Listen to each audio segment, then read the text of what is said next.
Folks, you survived a weekend without professional football. We get into it with the Sabres having 3 games in the next 4 days, but we're also linking up with Michelle GIRARDI ZUMWALT, the director of Dominik, Hasek, Always a Goalie. We'll learn a little bit more about what went into that. You can check it out as well on YouTube. Life is a movie for us as we get ready for the Super Bowl, and we are hoping for a dangerously scary ending for Drake May. We'll get into all of that and more. Let's go.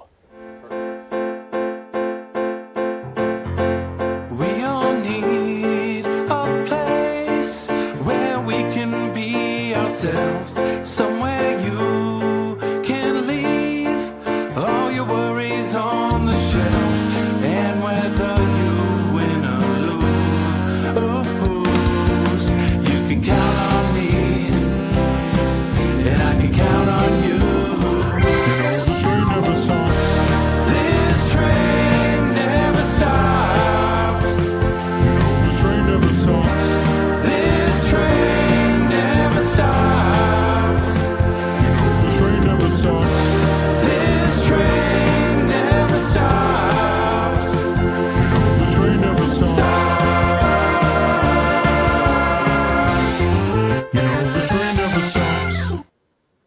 Folks, welcome on in. Where would you rather be than right here, right now? Trainwreck today, 64, brought to you by Herd of Buffalo and Trainwreck Sports. Slick L has something going on, so he is home and remote on the studio. Don is here on the ones and twos, and producer Brett is in the saddle as we're making it happen. So thank you very much, whether you're in the cubicle, whether you're in the car, whether you're just hanging out at home, for inviting us in today. Don, it is officially Super Bowl week. Yeah, Super Bowl week. Pretty stoked. at least to hope for the outcome I think all of us Buffalonians want. And, get one last game of football before all eyes, turn to hockey and March Madness and everything else we got going on the horizon. How you feeling, Slick? Could be better. Allergy pills weren't able to save me yesterday. Came down with something or other here on this lovely Monday morning. But yeah, Super Bowl week. Excited for a huge Bad Bunny concert on live TV. Other than that, let's go Seahawks. Now, Slick, there's been some accusations in the office that I might have infected you. Yeah. Are you in that boat? I was catching on like a couple days ago that I might be coming down with something, and it did kind of directly come off the heels of your short-lived fever. So could be. I'm not going to shift the blame directly onto the dream boat itself, but it's that time of year. Anyone can get sick at any time. So. Yeah. Seriously. How are you feeling? Let's check in with you. I'm a little stuffed. I definitely got some allergies. Listen, I have the dander allergies as far as the kittens go. So it was an amazing kitten bowl at Buffalo Riverworks. Obviously, Salino. We had Clyde's Feed. We had 10 Lives Cup making it happen. City Cats come out on top. So that was very exciting to see. We had a great weekend of action, obviously. But again, as it's here to Super Bowl week, I'm feeling a little stuffed. I can tell you that. I don't know what's going on. I tried 2 allergy pills. I'm trying to figure out a way to get over it. Those allergy pills were being popped like candy last night. Yes, it is lingering very much. But again, there is no time for lingering. It is time for full steam ahead here in Super Bowl week. So let's get into the Power of 4, sponsored by William Matar Law Offices.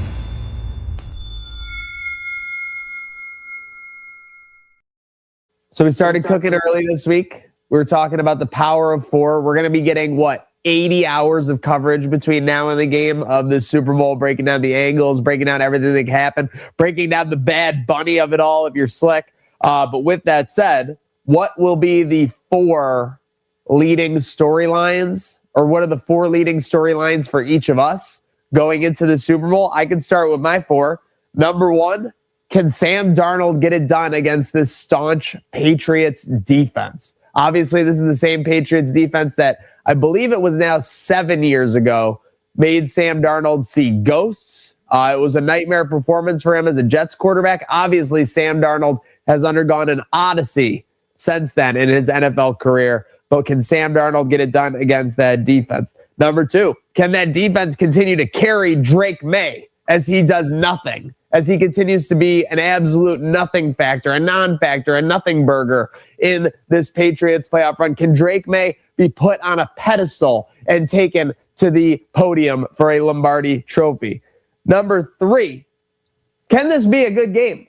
I don't know. I'm nervous with the Seahawks. The Seahawks aren't exactly the sexiest team with Sam Darnold at QB. You have the Patriots. They're going to be trying to make it a phone booth fight, fighting in a locker with that defense. So I'm nervous. Can this actually be a good game? And number 4, I am going to steal this from Slick.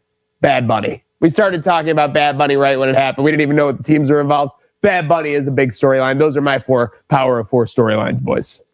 You hit pretty much all of them. I think the one I think we should also address too is this Patriots offense. Well, you kind of did, I guess, with the defense carrying Drake May. Will these turnovers continue? Is he able to hang on to the ball? This Patriots offense looked less than stellar pretty much every playoff game. Only 28 points even against the Texans, and that's with the 3 turnovers as well in that game.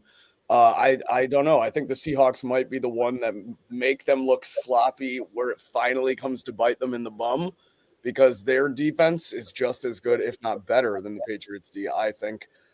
So we'll see. If New England can limit their turnovers. It's been a common theme all playoffs for them, though, Don.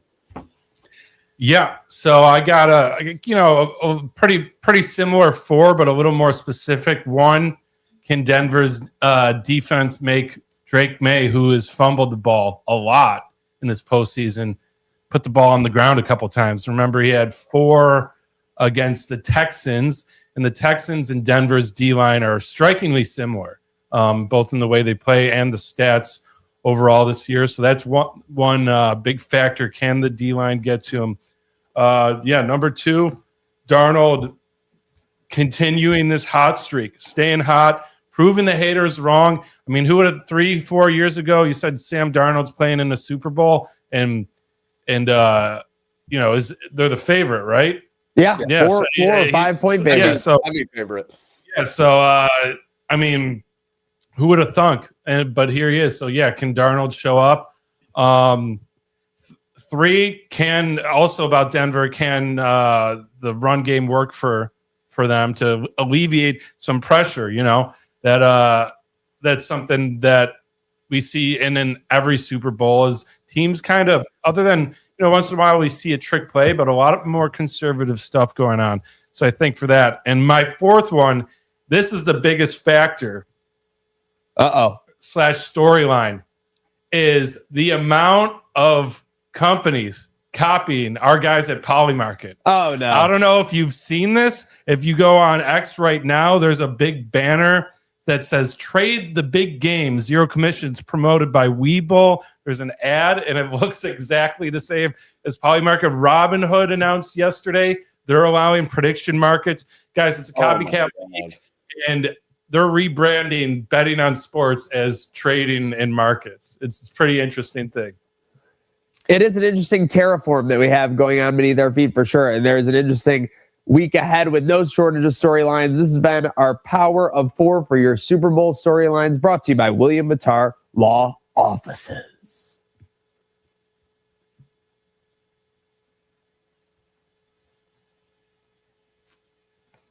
All right. Yeah. All righty. That was exactly how that was supposed to go. Speaking of which, the Royal Rumble in Saudi Arabia. How did that go, Slick, this weekend? Pretty crazy event. Kind of exactly how we thought it would as well. I did enjoy both matches thoroughly. I don't know about you. I've seen some discourse online, though, that agrees with me. I think I enjoyed the women's match substantially more than the men's. You had your typical nonsense from Paul Levesque saying there was going to be a lot of surprises in store, which is why a lot of wrestling fans do come back around to watching wrestling like events for the Royal Rumble, because all of the surprises, the event should be very unpredictable. You never know who's going to show up. That doesn't really seem to be the case as of late. You had Roman Reigns winning on the men's side, I think from a 21 spot or around there, and Liv Morgan on the women's, first ever woman to win from the 14 spot. So I'm curious your thoughts. I still stand by I enjoyed the women's a little more, and that was largely due to a lot of these young NXT women showing out, Maniac. Yeah, you saw the depth of the women's division for sure. It was on full display as they barely needed any legends, if any. I think maybe Brie Bella, Nikki Bella, Brie Bella coming back as kind of a legend. Nikki Bella now kind of back to full time, but not exactly an extensive list of funny entrants. On the other side, you had Iguana Man, and you had all kinds of kind of hijinks on the men's side. You had multiple El Grande Americanos.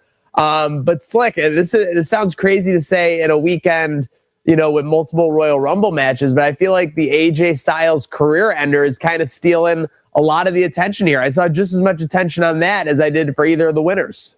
Yeah, it's crazy. I mean, like every single comment on AEW's Instagram posts right now are an AJ Styles gif, because the rumors are swirling, Maniac, because I'm pretty sure he said he didn't write off the fact that he could be in a wrestling ring in some capacity again in the near future. So how that gets the IWC buzzing right away. Do you think there's a chance he will show up on TBS or TNT? I think there's very much a chance, just because of what you said, the process of it, not being like this will be the last time I'm ever in a ring. It was more like my WWE career is over, something like that. And I think it speaks to the nature of the business. There was a clip a couple weeks ago of AJ Styles signing belts at an event, I believe it was, and he was handed the AEW belt. He handed the AEW belt. He's like, Matt and Nick, I love you, but I can't sign this one. Yeah, no, because he's a good company man. And I think with that on the other side, like, I mean, the WWE has gotten, essentially a great decade out of AJ Styles, a tremendous decade where he made SmackDown the house that AJ Styles built. He captained Survivor Series teams. He was WWE champion. He basically did it all. And I think they treated him with respect in the way that this exit went. I would not be surprised to see him showing up on AEW in short order. Honestly, I wouldn't be surprised if he's on AEW by March Madness, 6 weeks.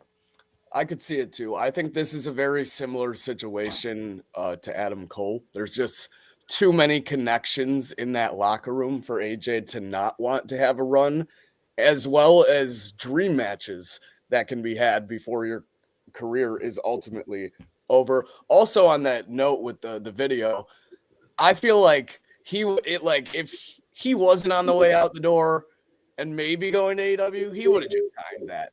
Like, the fact that he even did that, like, interaction with that fan, indicates to me a little more that there's a better chance than not. Yeah, he's open to it. He's talking about it. He's just a pure professional. That's exactly what AJ Styles did from the moment he's been in a wrestling ring as a professional to even his entire time in the WWE sphere. Don, don't mean to leave you out on an island here. I know, obviously, your girl Liv took down the Royal Rumble. I know you were gigging kind of while it was going on. What were your thoughts from that Fallout, the highlights? No, yeah. I mean, I'm just enjoying listening to the recap from you guys because, like I said, didn't get to see it. I did once I got to the gig because there's some troubles with the live stream. We got it sorted out, but I was popping in to make sure everything was looking good. You guys look great. I haven't seen too much. I watched a couple of Liv's highlights and I was stoked about that. Haley was not. She's a hater, but the household is split on Liv Morgan. Unfortunately, she's more of a Rhea Ripley girl. Yep, understood. Yeah. It's either one or the other usually. Yeah. So there was that, and then I just liked watching the doers chat where it seemed like people were not stoked throughout the Trainwreck sphere. Mir wasn't happy for sure, but Slick, I mean, I don't mean to sound silly. You can see the writing on the wall for Roman Reigns a mile away. Yeah, 100%. There was moments. Don't get me wrong. I think there was moments where the men's side did a good job at maybe blurring the exact outcome that you thought was going to happen at some points.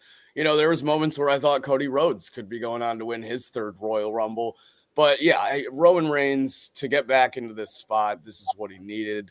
I still do think somehow, which is kind of the last thing under our wrestling banner here, that we will see a Roman Cody trilogy at this WrestleMania. How we get there, I do not know, because McIntyre currently holds that championship as he defeated Sami Zayn in kind of short order on Saturday. So I guess I'll hook the question over to you. Do you think McIntyre will be holding that belt at WrestleMania? And if not, who will? I think so. I think it's going to ultimately be maybe Cody shoehorns himself in as a triple threat, and maybe this is the way they get McIntyre over big time. Because let's face it, he won the cage match in kind of a slimy way with the Fatu interference. He didn't really get a surefire win over Cody. I feel like if he gets a win over Cody and Roman at WrestleMania, it would definitely blur the lines because each of them would then have one win and they would be, lost to Drew in that one. But I feel like that would be the ultimate way to get Drew McIntyre over as your number one champion. I mean, and let's face it, he's kind of the first time that you've had a full-timer. Like the thing that always gets said about Brock Lesnar is he kind of transcends the heel face because he typically does heel things, but everyone thinks he's cool and loves what he's doing and cheers him on. That's kind of what Drew McIntyre does. Yeah, for sure. I think the triple threat proposition you have would be awesome. That would truly be Drew's WrestleMania moment. Obviously, we know he's been cheated out of the title moment in the past with the pandemic era. Like you said, this cage match ending was kind of slimy and ridiculous. So I could totally see him going over either of those guys at WrestleMania. Would be a huge moment for him. And I think it's perfect if you blur the lines in the situation you created with Cody and Roman, because then you leave the actual trilogy open-ended and you don't have to do it anytime soon. You could circle back to that whenever you want. Even like 4 or 5 years down the line if both guys are still in the company. So I love the idea. We'll see what happens. Real creative Triple H. Real good. I agree. Yeah, so it'll be interesting to see the fallout Netflix today. It'll be interesting to see the fallout in AEW when AJ Styles arrives. But needless to say, we are on the road to WrestleMania. So very interesting to see there. The NFL road never stops. So we had some news Friday. This was some scuttlebutt. I believe it's going to come to fruition. But the NFL salary cap going up and going up even more than anyone expected. Did anyone know what the salary cap was this year? No, let me get that number. I got it, $279.5 million. Do you know what the new projection is for next year? No, give it to me. $301 to $305 million. So yeah, going up 20 to 25 million. This is going to definitely give some teams an amazing sense of cap space. I think there are some teams that'll be working with over 50 million or close to 100 million in cap space at this point. The Bills, on the other hand, will get some nice pressure alleviated from the situation they're in. So with the restructuring that they probably plan to do, we'll be able to create, I think someone said like 30 to 45 million in space there, and would allow them to do some things. Now, does that allow them to potentially pursue a Justin Jefferson? JJ? Yeah. An AJ Brown? The time will tell. But I think that if Justin Jefferson or AJ Brown are going to do that, they're going to have to like take something like a little bit less of a deal, or they're going to have to structure the deal some way to make it something for the team. It's not going to be able to just get them at like a pure premium. Yeah. I don't know. We've seen Bean work his magic before, where he, moves some things over here, puts it off till next year, decides to, offer a guy a bonus, which like doesn't count towards it, right? Yeah. They're like a restructure into a bonus, then it gets yeah. Yeah, so we've seen it happen before, and with the youthful energy Joe Brady's bringing, and the vibes, and wearing a gold chain, South Beach style, some younger guys that like JJ might be interested. There was a clip where there was a clip. JJ was speaking quite positively, the wheels started to go for me. How much could Joe Brady's interview have been like, you promote me, we got a good shot at getting Justin Jefferson in here this offseason? Like something like that. I've worked with JJ, things like that. I mean, it sounds crazy. Justin Jefferson's what, like a 27-year-old guy now? Like 26, 27? But Joe Brady's 36, right? Justin Jefferson is 26. All right. So again, again, these are almost peers as much as it is like, your traditional coach relationship. You're thinking of Don Shula and like Dan Marino. And the LSU. Yes. Yeah, of course. The LSU connection is everything there for sure. So, Justin Jefferson knows that Joe Brady, A, is a workaholic, and B, obviously puts a great amount of value in the effort that they are putting forward. We are just a couple of minutes away from being joined by Michelle GIRARDI ZUMWALT, creator of Dominik Hasek, always the goalie, always a goalie. I'm bundling this so bad. I'm so mad. I have to pull this up. Always a goalie. Always the goalie. See, like always the goalie. Okay, so I got it, and I bungled it anyway. Thank you very much. With that said, the other NFL storyline, Bills-wise, from this weekend, Ray Davis, Sidney Sweeney. Are we serious here? 4 a.m. Slick? Yeah, quite the timestamp on that tweet. That's one way of getting over your fear of heights and skydiving, is if she wants to, but just an absolutely absurd take to put on the internet, I think. Absurd take to put out there, and absurd take to put out at 4 a.m. But as we were saying, him and Puka. Yeah, listen, there was a lot of attention to that tweet. A lot of eyes there. And speaking of a lot of eyes were on the Dominik Hasek special, which released last night. Let's bring in someone who had a large part in the production and creation of that and bringing it to life. Michelle GIRARDI ZUMWALT, welcome into Trainwreck today. Hi, guys. Can you hear me okay? We can hear you loud and clear. Thank you for joining us, Michelle. Happy Monday. Happy Super Bowl week. Happy sunny day, too. Serious. Victory Monday, as far as I'm concerned. We're all on the same page that like we all feel a little alien when the sun hits, right? Like, what is that thing that's like aiming at us? It's burning my flesh. Yeah. All right, but we'll speaking of bright lights, I would be remiss not to start. Obviously, Dominik Hasek, always the goalie, now available on the Buffalo Sabres channel. 95 plus minutes of greatness. If you are a Sabres fan, if you're a Hasek enthusiast, if you just want to know more about the culture and everything behind there. But Michelle, start for me on Friday night. That looked like a pretty awesome party that we were hosting for the premiere.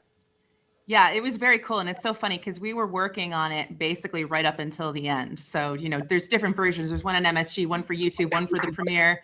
And, you know, we're just tweaking and tweaking as much as we can right up to the end so it could be the best product possible. So it was so cool to like, you're in this like flurry of work, especially the last couple of weeks, you know, all hours, and then go and like take a deep breath and kind of take it all in and see Dom there experiencing it for the first time was very fun.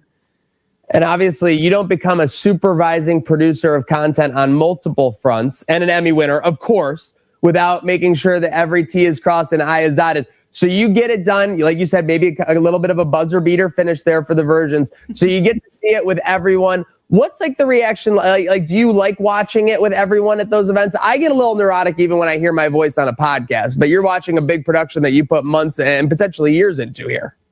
Yeah. So, I mean, I loved doing it. I don't get to do it too often where I'm like screening it with other people. So it's cool to do it when you can. Myself, I'm watching it thinking like, oh God, why didn't we do this? Oh my God, I can't believe I didn't think of this until now. Of course, you know, that, and is that spelled wrong? You know, I'm like criticizing every little thing about it. But it's cool to like see other people laughing and reacting and clapping and getting excited. So, and I was also like in the second last row and Dom was in the front, but he was like in my line of sight. So I just kept looking to see like how his head was moving and, you know, how he was reacting to it and stuff. So I mean, it was very cool. Ultimate approval for sure. If you have the GOAT that's signing off on that, what was his reaction like? I think we all want to know, because obviously you said it was a flurry, a whirlwind putting this all together, which I can totally relate to. I feel like I only just heard of the movie and now it's been put out a couple weeks later. It feels like, what was Dom's reaction after seeing all this and the hard work you guys put in, telling his story? Yeah, I think he was honestly a little overwhelmed because he was not really involved deeply in the process. I would reach out to him and say, hey, do I have your teacher's name spelled right? You know, that kind of stuff. But, you know, can I get a picture of this? But other than that, like we filmed 18 months ago with him. And that was the point where he was in his political campaign in the Czech Republic. So his head then was like totally spinning. And so he sat and watched it and had no idea what to expect. And so he was, I think, a little overwhelmed. He said he loved it. I caught up with him and Mitch Korn both after, who was his goaltender coach, his first ever real actual goaltender coach in life, but also in Buffalo.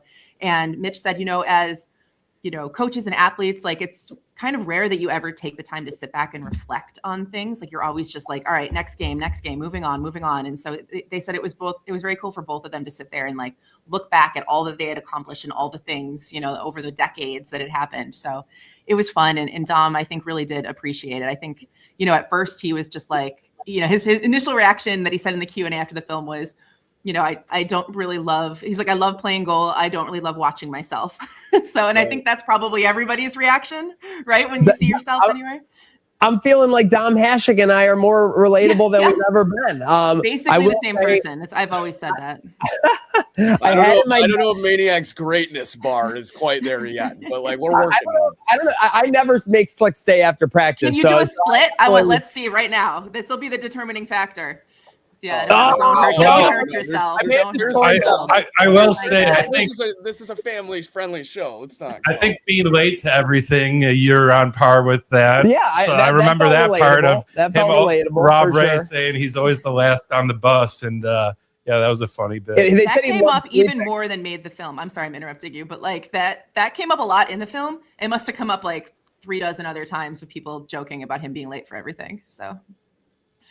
Michelle, never apologize for cutting me off on Trainwreck today. You need to charge right through me because your talking point is much better. We're talking with Michelle GIRARDI ZUMWALT, director of Dominik Hasek, always the goalie. We'll get to Mitch Korn of it all in a second because he was an absolute scene stealer when he took over in the second half. I got to put that on the record. But I want to talk, speaking of team, real quick, let's put a little shine on you. And I know I've heard from other podcasts, you don't like the attention. Seemed like a small team from the picture at the premiere. I know there are a lot of people on the background producing this to make this happen. When you have a core group like that working on a project like this, I'm curious your input. Does that make it a little bit, I'm sure there's challenges because there's a lot of holes and gaps to be filled, but does it make it a little easier when you have a vision and a message, like a story that you're trying to tell working with that smaller group? I don't know if it makes it easier, but it's definitely more special when you get to the finish line and you think like, look at all that we accomplished with just us. So yeah, we sent 3 people over to Czech Republic 18 months ago. We spent about 8-ish hours with Dom and Frank Musel, who was his childhood best friend, is currently a Sabres Sabres scout. Sorry, I haven't slept much lately, guys.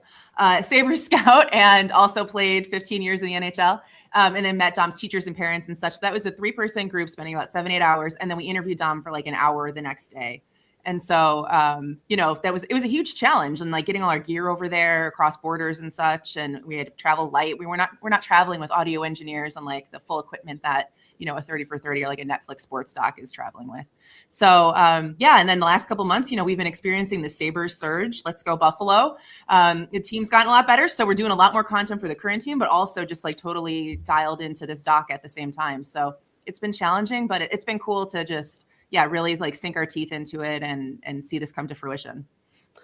Michelle, I'm sure I don't have to tell you, content never stops. I'm sure you got your mind like 30 to 90 days out for how we can bring the best product to these blue and gold fans for certain, just like we did with this. Again, Dominik Hasek, always the goalie, now on Buffalo Sabres, YouTube, and more. Make sure you check it out. As we get into the second half, again, I don't want to spoil too much. There were about 3 acts, right? You have Dom Hasek's foundation, you have the transfer and the culture of it all coming to the NHL, and then you have the ascension to a global superstar, obviously. And a large part of that was Mitch Korn. Between the sound bites, my first question for you, was this your first time working with him, or were you as amazed as I was watching this production?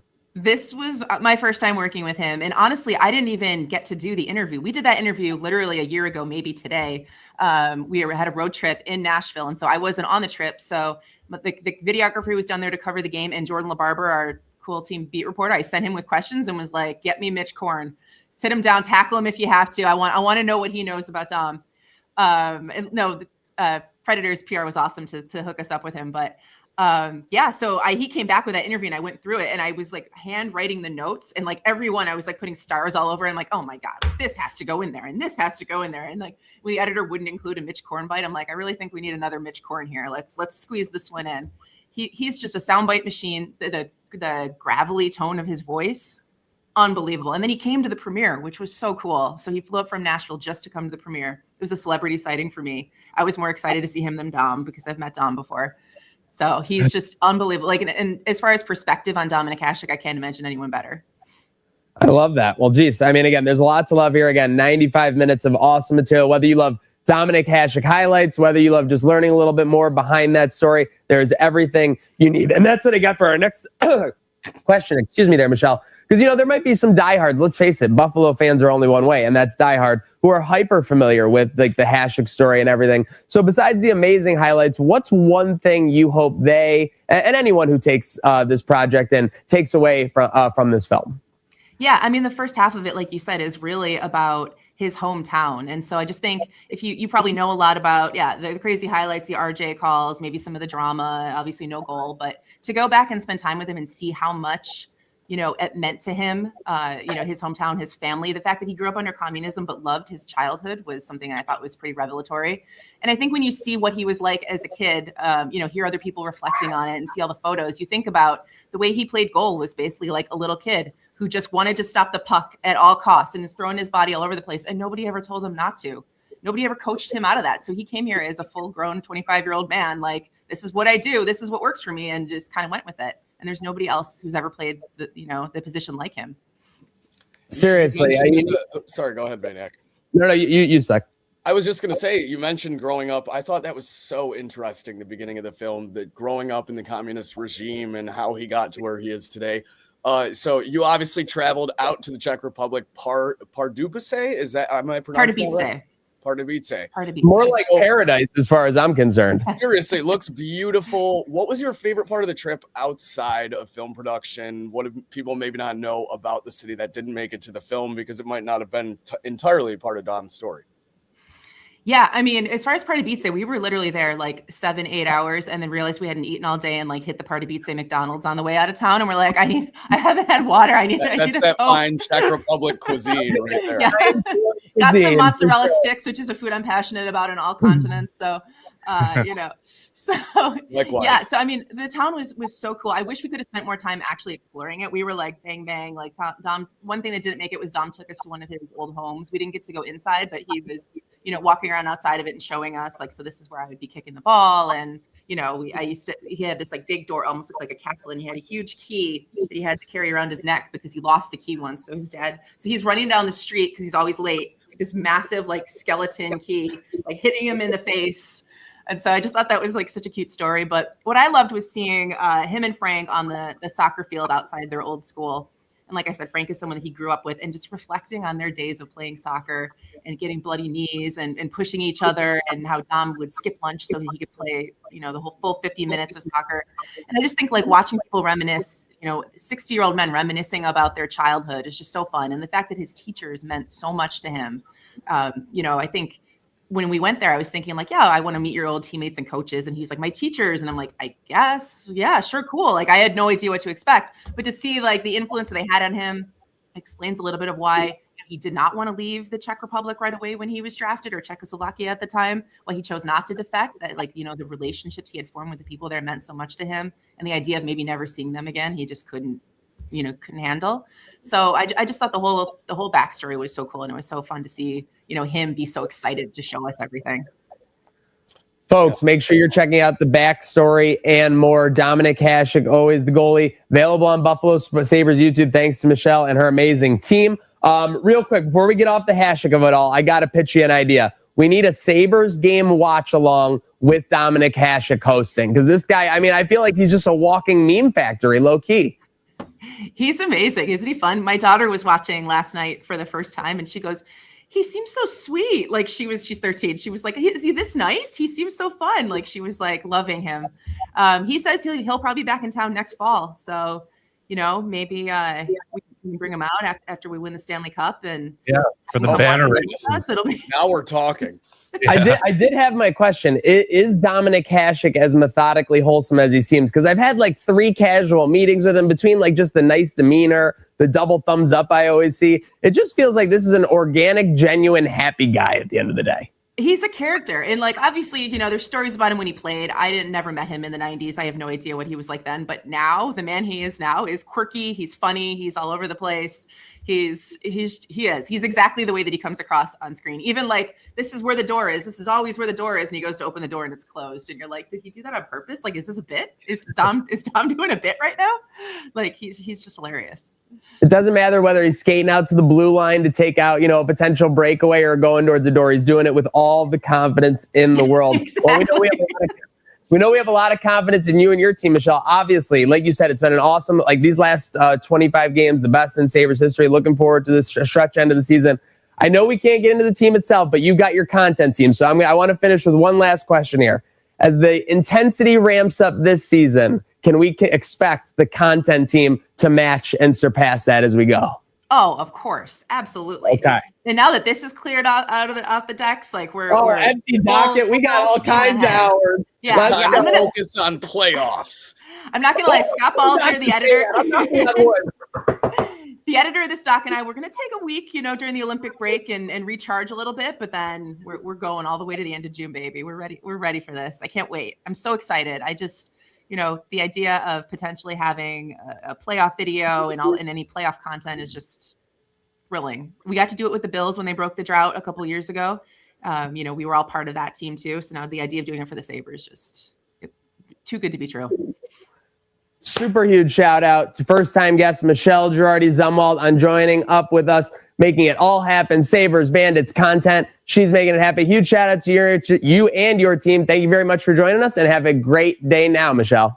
Yeah, and shout out Scott Balzer, Andy Quinn, the two. If I don't know if I said their names, but those are my guys on the production team. True leader. That's a true leader. Shout out the team right there. Yeah. And also shout out the teachers. If Dominik Hasek shout out his teachers, let's shout out the teachers here. I had teachers not to keep this going and told me that they cried after watching it because of the scene where he talks about how much the teachers meant to him. And I thought I was like, wow, I thought it was cool, but like to hear them actually react that way, that's special.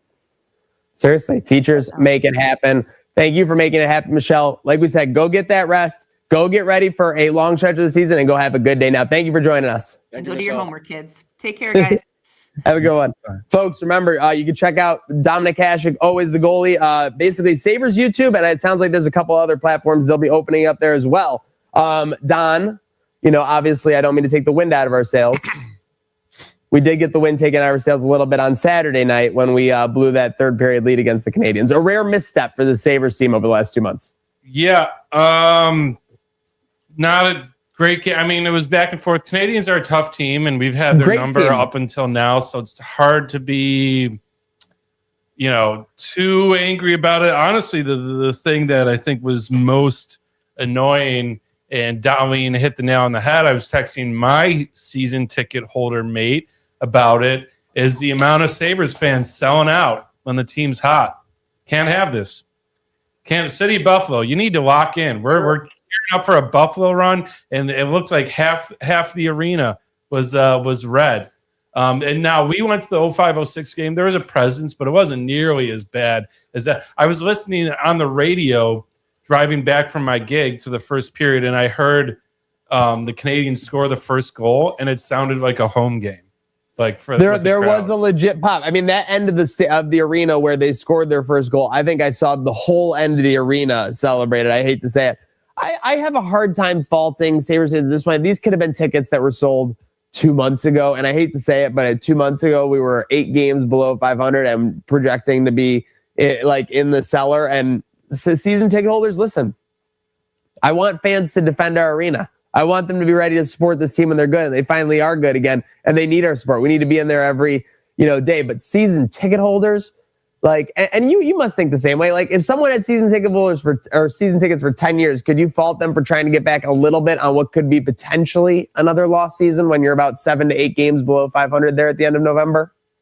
Also, how many season ticket holders do we think are in that arena?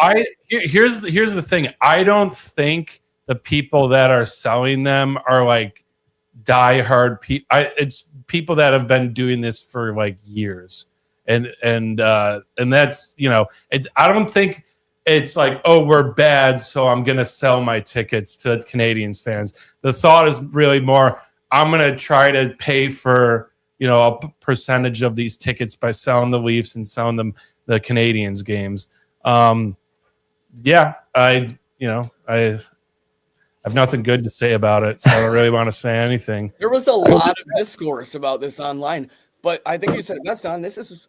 Maniac. This has been happening this is nothing new. Like Canadians, Leafs, Sens, always a great showing. I get it. Like, now we're good. We're making a push for the playoffs for the first time potentially in 15 years. But let's not act like this wasn't happening the entire time. And I get it. Like, the 15 years, we probably didn't have much of an incentive for people to buy season tickets. So like I said, how many season ticket holders are in that arena? I'm not entirely blaming the season ticket holders, but yeah, it was a little disconcerting when you see that many. Did you guys see the video clip of Darlene? Yeah. There was literally he did like a harumph. Then he did I'm going to think about what I'm going to say for the next couple seconds. Then he did I appreciate the fans that were in the building and the season ticket holders. And he goes I don't want to see as much red next time, right? That was basically the gist. Yeah, I mean, I think he's kind of like me a second ago, wanted to be a little harsher, but don't want to. That's why I'm saying that's why I brought it up, because I know you introduced the point clearly, but it's like Darlene literally wanted to say what the hell are you guys doing? Basically. Now I think that it's not as clear cut as it seems to him, but he has a point. Yeah, but it's good to see that players care. I mean, that was for years. It was like these guys don't care enough about winning or losing or any of these other things, and they do. Now I am going to start a tracker now of our record after the Tuck. We're going for the Cup comments. Oh, don't do it. If things go sideways, it's really. I mean, hey, when he said it, I was hyped up. I'm still hyping it up. But Slick just said the P word with a Sabres official. We just had a Sabres president in the building. Yeah, knock on wood right after.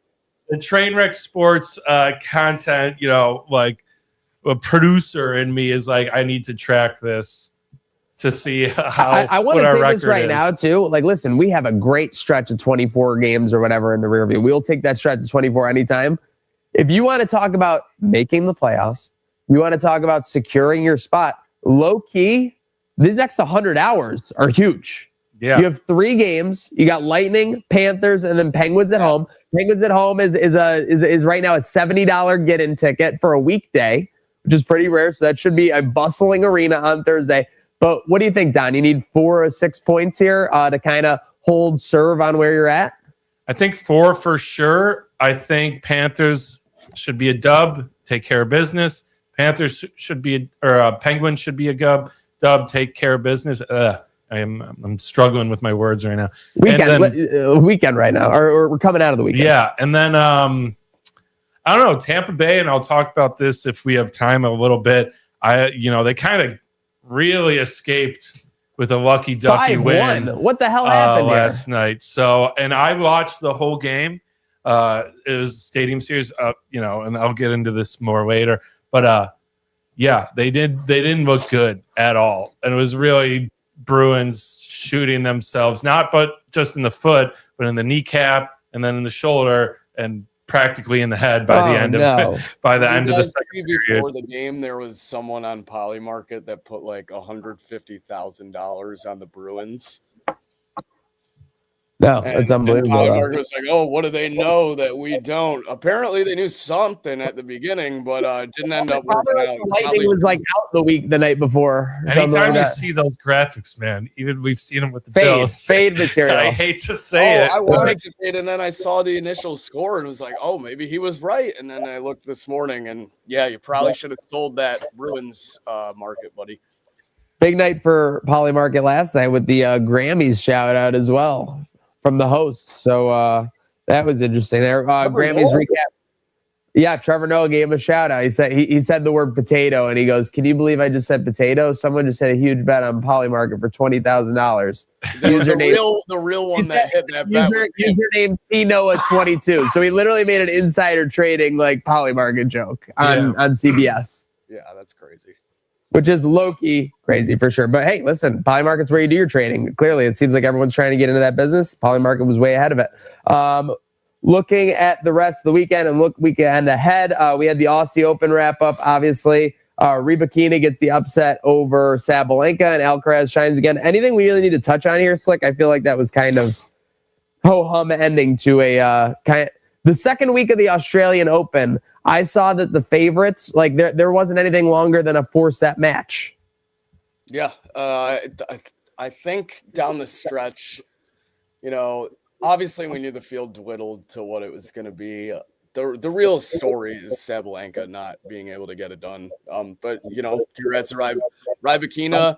Sabalenka the whole way pretty much had the chalkiest odds by far. And I think even once we got to the quarterfinals was down to -125. So huge upset in the championship. Love to see it. We got a hot start to the season for Justin Rose. He pulls away and wins there. So we got the golf season is just starting to pick up. We'll have the Masters is about 8-9 weeks away. So it'll be interesting. A little bit more, 8 or 9 weeks away there. But with that said, Justin Rose heating up. Looks like we can check out who else is heating up. It's time for Who's Hot and Who's Not, sponsored by Salino Plumbing, HVAC, and Electric.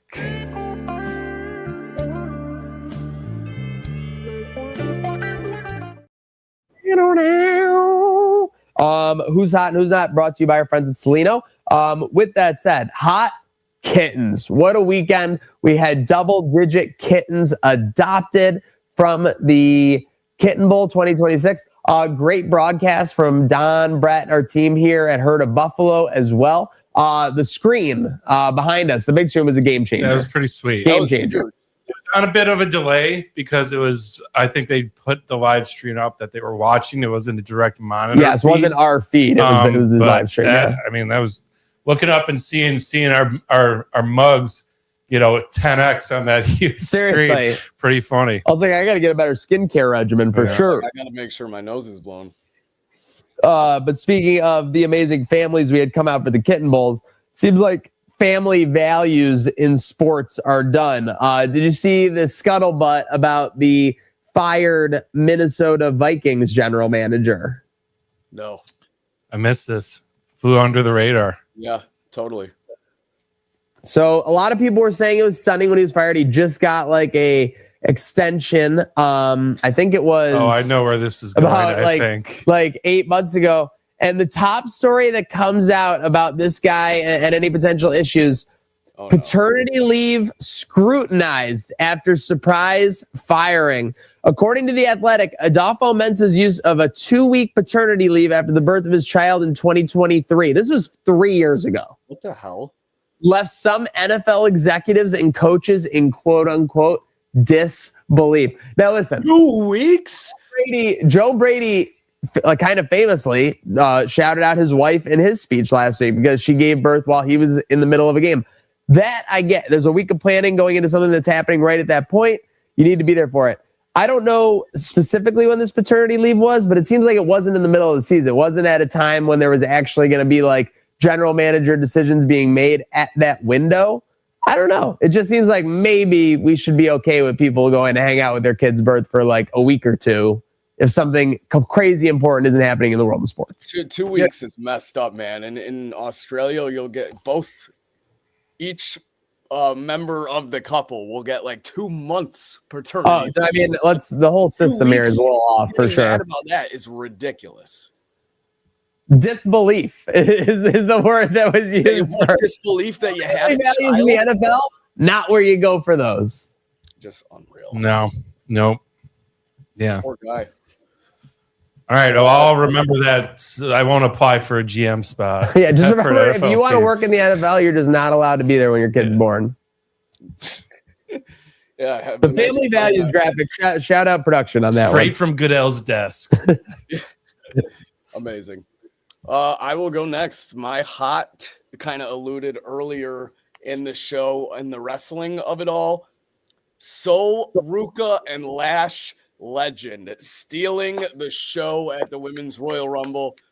Lash Legend looking like the next Rhea Ripley. Sol Ruka continues to blow our minds every time she steps in the ring. A double soul snatcher during the last 4 women in the Rumble Maniac. What are we thinking?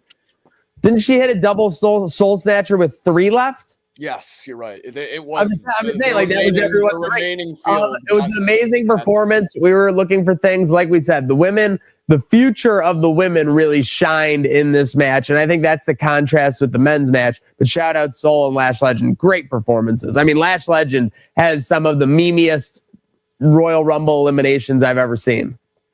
I think she tied with Charlotte Flair in that Rumble for the most eliminations. Well done, ladies. Hot performance for sure. Who's not? This might surprise you guys. Yay. You know, he came out, he did his whole, I was wrong. I apologize. I want to get back to my roots with the black community. I was like, this feels strange. Does he have an album coming out? You said no. You did ask about the album last week. The answer was yes. 5-track EP dropped yesterday. This feels like terrible PR before the week before. You want good publicity so that your album does well. Also weird to note on this album, I looked it up on Apple Music. Says it released on March 30th of 2026. Today's currently February 2nd. I don't know. Yeah, in the future. I don't know if on the 30th of March, there's going to be like 15 songs added, but now it's 5. And shame on you, Ye. Shame on you. I will not be listening is all I'm saying. Is our guy Dave Blunt's involved in this at all? I'm assuming not, because as we know, there was grooming allegations from Dave Blunt. Oh, no. I missed that. Oh, you missed that? Jeez. Yeah. Oh, dude. Yeah. I did. To be honest, though, there was nothing Dave Blunt was saying in that interview that was making any sense. So it's hard to be like, well, yeah, he said this, which we're going to give like 100% like legitimacy to. But he's also saying that like everyone liked that one song, even though they didn't admit it. Like, Yeah. no, that wasn't the case, Dave Blunt. Like everyone hated that song. I'm pretty sure with the allegations, he dropped them like in a song. Like he said, like Kanye. Okay, see, like that's even worse than Ye. I'm pretty sure he said like Kanye. I'm pretty sure he said like Kanye diddled me in one of his songs or something. Okay. Coming from the guy that wrote "My Cousin Gave Me a Head." Okay, great. Oh, Yeah. All right, let's move on. So for my hot, the NHL actually, the Stadium Series game last night, it had it all. Entertaining. It was super entertaining. They had, Boston players. They come arriving at the stadium in American Revolutionary outfits. Tampa Bay players as Pirates. You got PK Subban and the whole intermission team on vacation dressed as Pirates. You got and then the halftime show. By the way, the Bruins did it. The Bruins went with the soldiers that we looked up to at the start of the country. And then the Lightning went with the soldiers that we look up to now at this state in the country, football players. Yeah. Yeah. And then you got Tim McGraw with an awesome intermission performance that like Haley was digging. I like Tim McGraw. It was cool. Also, it was 40 degrees in Tampa. So it's like, okay, this feels like some hockey weather. They had to heat up the rink? Yeah. Apparently it was too cold where the ice was going to crack. So they had to actually heat under the ice as well. And then the game itself, I mean, awesome jerseys. I love Tampa Bay's jerseys too. Go down 5-1. Second period gets crazy with the Bruins taking like 4 or 5 penalties back to back to back to back. One of them from their goalie. He gets mugged, doesn't like it, mugs the other guy, knocks his helmet off. Vasilevsky comes down and says, "Here we go." You get a goalie fight, and then at the end of the game, when they shake hands, they're patting each other on the chest, laughing about it. Nothing is more hockey than just that. doing business, just classic doing some business. Like to see that. Very, very hot of them. Yeah, and then it ended in a shootout, and Bolts win. But so who's not? It's actually me at my score bug abilities at the Kitten Bowl. Listen, I was getting it from fans. I was getting it from organizers. I had kids coming over saying, the score's wrong. And I'm like, I'm getting to it. There's been 3 touchdowns scored in 30 seconds. Can I tell you why you ended up as a not and not a hot? You demonstrated value.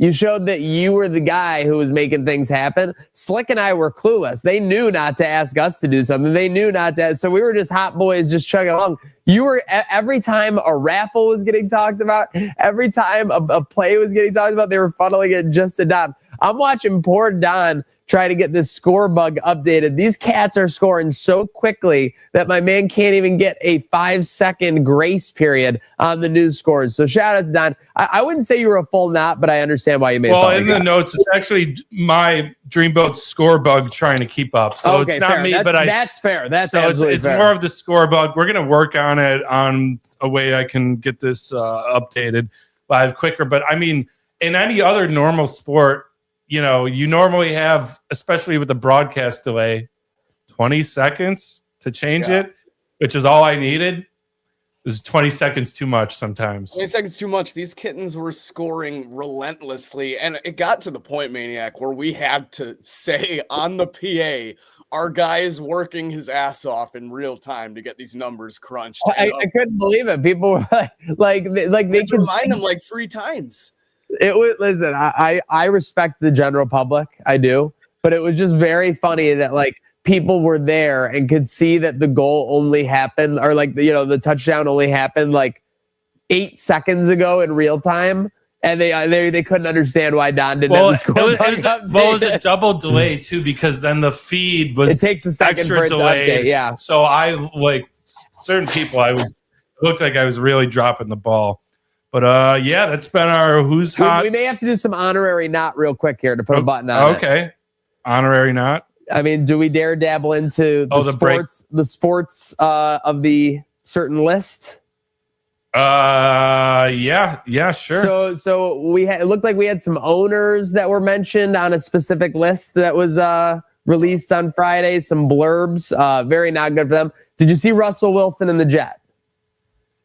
No, I did. I saw that. Yeah. I mean, you saw what he tweeted.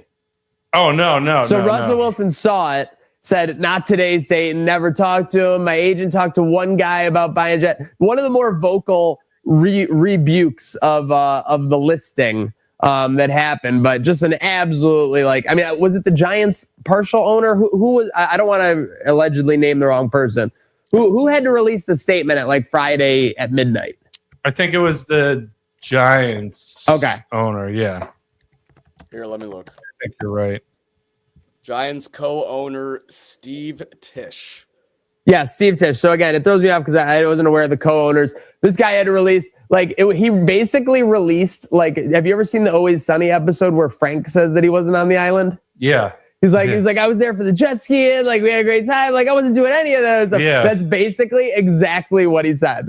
He's like, I was taking advantage of the fine accommodations, allegedly, all that stuff. But yeah, I mean, just crazy that this list kind of dropped like a nuke in the sports world over this weekend. And then too, there's the whole, I don't want to read it. You'll have to look it up for yourself. But the emails with Bill Gates. Oh, well, then you're getting into that all. Yeah, for sure. Him getting banned from Xbox Live. Can we touch on that real quick? Because I just want to say to get banned from Xbox Live in 2013.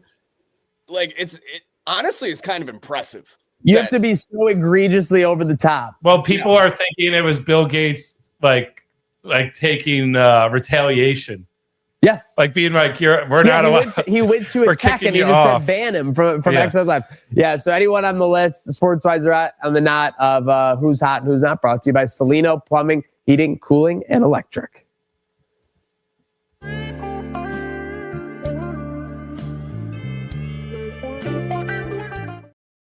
Alrighty, it is Super Bowl week at all costs, and I'm going to lay this out right now. We got a great 2 Florida games for the Sabres in the next 36 hours. We got all eyes on those. I cannot have Drake May win the Super Bowl. I just can't. I can't have Stephon Diggs win the Super Bowl. I can't have Mike Vrabel win the Super Bowl. I can't have Cardi B win the Super Bowl. I just can't have him do it. Yeah, I'm going to be really rooting for the outcome we all want. But should we tease where we're gonna be for the game? Yeah, fire away. Yeah, so folks, we got one of our favorite spots to do a live stream show. We're gonna be at Sports City for a little pre-show action, and that'll be great. I was getting ready to make a big bowl punch that was gonna get me responsibly in a mood where I might not remember this game if things go sideways. Punch. You can still make it. Yeah, just go drink it in the parking lot. Yes, I'm sure Rizzo would love that. But yeah, hit us up, come through, or tune in at home. Niagara Street.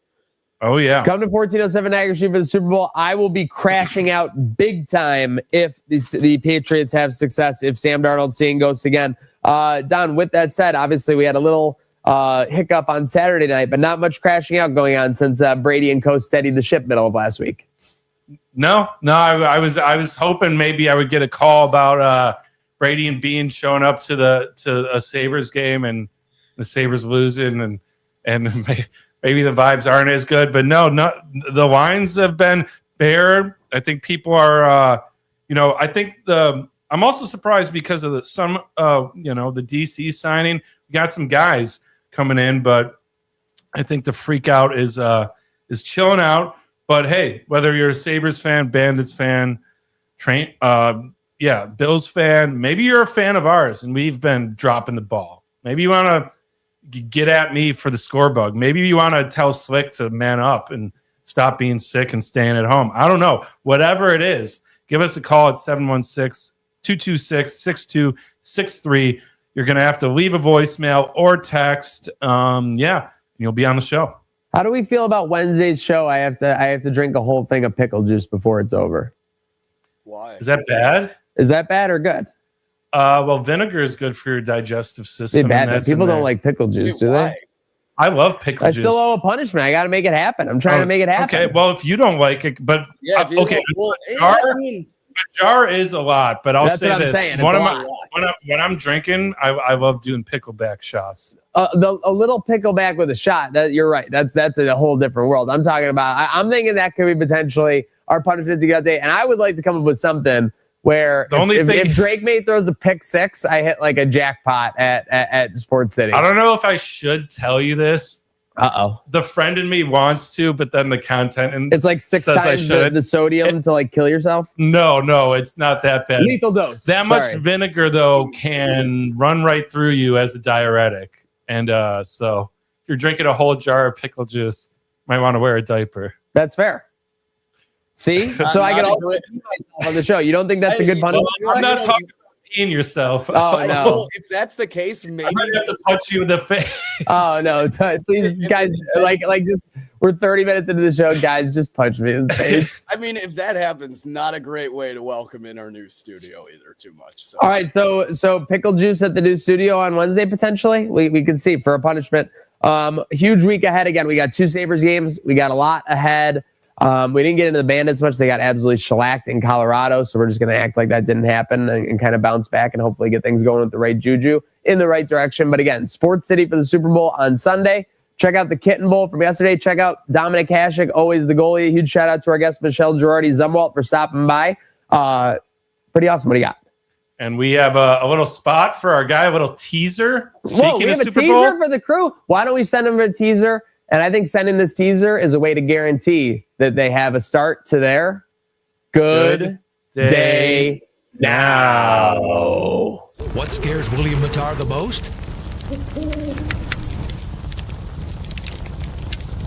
Find out the full story February 8th during the big game. Hurt in a car? Only call William Matar. 444-4444.